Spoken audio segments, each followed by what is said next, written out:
का digital platform और मैं हूं आपके साथ जागृति खंडपाल। और आज बात एक ऐसे मुद्दे की जिसने दुनिया की राजनीति में एक बार फिर बड़ा सवाल खड़ा कर दिया है। और सवाल ये है कि क्या अमेरिका परमाणु नीति को लेकर अलग अलग देशों के लिए अलग अलग नियम अपना रहा है। एक तरफ अमेरिका वर्षों से ईरान पर यह आरोप लगाता रहा है कि उसका परमाणु कार्यक्रम दुनिया और खासकर मध्य पूर्व की सुरक्षा के लिए खतरा है और इसी वजह से उसने ईरान पर कड़े प्रतिबंध लगाए हैं, उसके खिलाफ अंतर्राष्ट्रीय दबाव बनाया और हाल के महीनों में दोनों देशों के बीच तनाव युद्ध जैसी स्थिति तक पहुंच गया। लेकिन अब दूसरी ओर वही अमेरिका सऊदी अरब के साथ परमाणु ऊर्जा समझौते को आगे बढ़ाने की तैयारी कर रहा है। और सबसे बड़ी बात यह है कि इस बार उस समझौते में वो सख्त सुरक्षा शर्तें शामिल नहीं हैं जिन्हें अमेरिका अब तक सबसे ज़रूरी मानता रहा है। अब ऐसे में सवाल उठना स्वाभाविक है कि क्या ये अमेरिका की रणनीति मजबूरी है या फिर उसकी परमाणु नीति में दोहरे मापदंड दिखाई दे रहे हैं। तो सबसे पहले समझते हैं कि आखिर ये नया समझौता क्या है। देखिए, रिपोर्ट्स के मुताबिक अमेरिका सऊदी अरब के साथ 123 एग्रीमेंट नाम का एक परमाणु सहयोग समझौता करना चाहता है।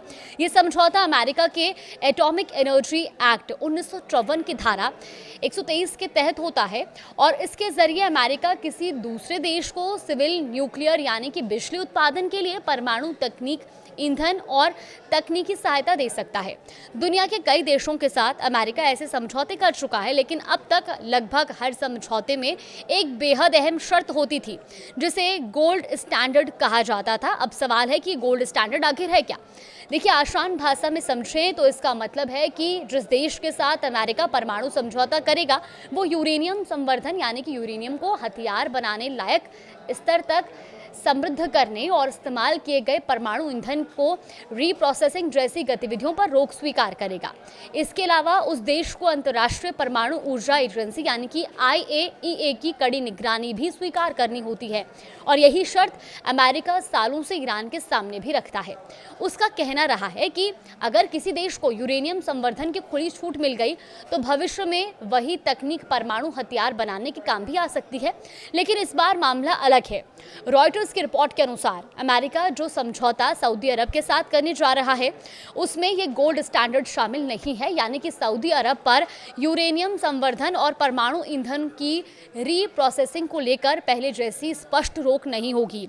इतना ही नहीं, इस समझौते में IAEA का एडिशनल प्रोटोकॉल भी शामिल नहीं बताया जा रहा और यही वजह है कि कई विशेषज्ञों और अमेरिकी सांसदों को चिंता है कि अगर भविष्य में सऊदी अरब चाहे तो उसके पास ऐसी तकनीकी क्षमता विकसित हो सकती है जिसका इस्तेमाल सिर्फ बिजली उत्पादन तक सीमित न रहकर हथियार कार्यक्रम की दिशा में भी किया जा सकता है। इस पूरे विवाद को और दिलचस्प बनाता है सऊदी क्राउन प्रिंस मोहम्मद बिन सलमान का 2018 का वो बयान जिसमें उन्होंने कहा था कि अगर ईरान कभी परमाणु हथियार बनाता है तो सऊदी अरब भी जल्द से जल्द परमाणु हथियार विकसित करेगा। आज वही बयान फिर चर्चा में है क्योंकि अब अमेरिका उसी देश को परमाणु तकनीक देने की तैयारी कर रहा है जिसने भविष्य में परमाणु क्षमता बढ़ाने की इच्छा कभी छिपाई नहीं। दूसरी तरफ अमेरिका लगातार ईरान के यूरेनियम संवर्धन कार्यक्रम को क्षेत्रीय और वैश्विक सुरक्षा के लिए बड़ा खतरा बताता रहा है और यही वजह है कि कई विश्लेषक पूछ रहे हैं कि अगर ईरान के लिए यूरेनियम संवर्धन खतरनाक है तो सऊदी अरब के लिए वही तकनीक स्वीकार्य कैसे हो सकती है। हालांकि अमेरिका का मानना है और अपना तर्क भी है कि वॉशिंगटन मानता है कि सऊदी अरब उसका रणनीतिक सहयोगी है और मध्य पूर्व में चीन और रूस के बढ़ते प्रभाव को रोकने के लिए रियाद के साथ मजबूत रिश्ते बनाए रखना उसकी प्राथमिकता है।